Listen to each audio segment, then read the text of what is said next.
కోదండరామ్ ఎమ్మెల్సీలు కోదండరామ్ అమీర్ అలీ ఖాన్ వీళ్ళిద్దరిది హైకోర్టులో స్టే విధించింది. 8వ తారీఖు వాయిదా పడ్డది. దాసోజు శ్రవణ్, కుర్ర సత్యనారాయణ వీళ్ళు సవాల్ చేస్తూ పిటిషన్.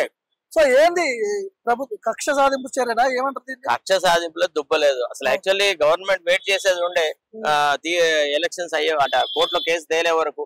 ఎందుకంటే ఏమంత తొందర అనవసరంగా. ఇది ఒక రకంగా మనకు చంపు పెట్టే కదా వాళ్ళ ప్రమాణ స్వీకారాన్ని ఆపడం అనేది.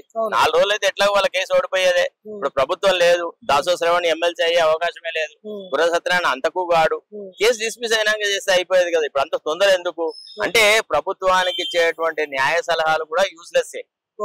ఆ సలహా ఎవడిచ్చాడో గాని బుద్ధి లేని వ్యక్తి ఆలోచించేది ఉండే. ఇంత పెద్ద ప్రభుత్వానికి ఇప్పుడిప్పుడే ఇట్లాంటి ఎదురు దెబ్బలు తగ్గుతాయా? నీ సలహా ఎట్లుండాలా? కొంత సంయమనం పాటించాలా. ప్రభుత్వం మనది. ఇవాళ కాకుండా రేపు చేస్తాం కోదండరామ్ ఎమ్మెల్సీ, లేదా ఎల్లుండి చేస్తాం, ఆమిర్ అలీని ఆవలెల్లుండి చేస్తాం. ఏమవుతుంది? వాళ్ళు లేకుంటే ఇక్కడ ఏమన్నా ప్రభుత్వం కూలిపోతుందా? 4 రోజులు ఒప్పుకోడితే అయిపోయింది కదా. ప్రభుత్వం యొక్క వాదన డొల్లతనము అనేది హైకోర్టులో తేలిందా? హైకోర్టులో జడ్జి గారు ఏం ప్రశ్న వేశారు? ఆ మాత్రం సంయమనం మీకు లేకపోయిందా? ఓపిక పట్టలేకపోయారా? ఒక పక్క మేము హైకోర్టుగా ఈ విషయాన్ని పరిశీలిస్తున్న దశలో స్టే పొడిగించబడలేదు అనేటువంటి ఒకే ఒక కారణంతో నువ్వు కోర్టు ఇచ్చిన దానికి వ్యతిరేకంగా పోతారా? కోర్టులో ఒక విషయం పరిశీలన ఉన్నప్పుడు కోర్టు పట్ల, న్యాయ వ్యవస్థ పట్ల ఈ ప్రభుత్వానికి ఏమాత్రం గౌరవం, గుర్తింపు ఉంది అనే విషయం ప్రజలు గ్రహిస్తారా, గ్రహించరా? Intellectual society గ్రహిస్తారా, గ్రహించదా?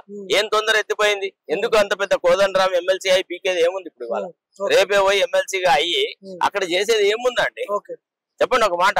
4 రోజులు ఒప్పుకోవచ్చు కదా. ఇప్పుడు ఆయనకు కూడా ఒక రకంగా చాలా బాధాకర విషయం కదా. అంటే పెళ్లి కొడుకును మొత్తంగా బాసికాలు అన్ని కట్టి తయారు చేసేసి పెళ్లి మాత్రం జరపకపోతే అది ఎంత అవమానకరమైన విషయం చెప్పండి. ఇప్పుడు సలహాలు ఇచ్చేటప్పుడు కూడా ప్రభుత్వానికి ఏ పని చేస్తే గౌరవం పెరుగుతుంది, ఇనుమడింపజేయబడుతుంది, ఏ సలహా ఇవ్వకపోతే మంచిది అనే విషయం ఆలోచించాలి. అంటే ఏదో ఆల్తుపాల్తుగాళ్ళను వాళ్ళకి వీళ్ళకి ఉద్యోగాలు ఇస్తే వచ్చేటువంటి నష్టం ఇదే. ఈ రకమైన సలహాలే ఈ రకంగానే కోర్టులలో తేపుకోగా చెడామొడా చెంపదెబ్బలు కొడుతూనే ఉంటారు. ఆ పరిస్థితి తెచ్చుకోవద్దు. మనం ఈనాడు కాంగ్రెస్ పార్టీ గతంలో ఎన్నడూ పాలసీ నిర్ణయాలు తీసుకున్నా, ఏ రకమైనటువంటి ఆలోచనలు చేసినా, ఏ రకమైన చట్టాలు చేసినా కాంగ్రెస్ ప్రభుత్వంలో ఏర్పడిన చట్టాలు ఎప్పుడు కోర్టుల ద్వారా కొట్టివేయబడలేదు. Even right from doctor Chennareddy నుంచి నేను చూస్తున్నాను.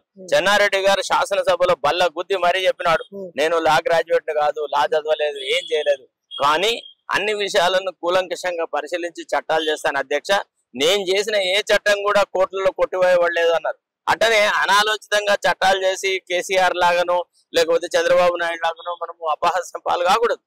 నేను అనేది ముందు ఆలోచించాలా. అసలు ఫస్ట్ ఆఫ్ ఆల్ ఒక వారం రోజులు ఒప్పుకోవడం అయిపోయింది కదా. ఆనాడు కేసు వాయిదా పడ్డది, కేసా కొట్టివేయబడలేదు. వాళ్ళ వాదన ఎంతవరకు కరెక్ట్, ఎంతవరకు కాదు అనే విషయం తేల్చేది కదా. ఇవాళ